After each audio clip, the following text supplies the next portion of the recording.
Hey guys, and welcome back to this channel. In this video I'll be showing you guys how you can basically reset your network settings on your iPhone. So to do that, you're going to go to the general button, scroll down until you find transfer or reset iPhone, select reset here, and then just select reset network settings, and that is pretty much it. I'm not going to click on it though because I don't want to reset it, but that is how you can reset your network settings on your iPhone. I hope it was helpful for you guys.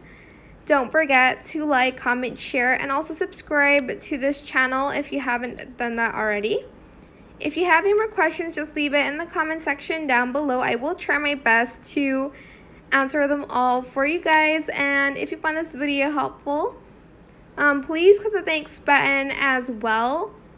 And that is how you can reset your network settings on your phone. I hope it was helpful. Thank you so much for watching until the end.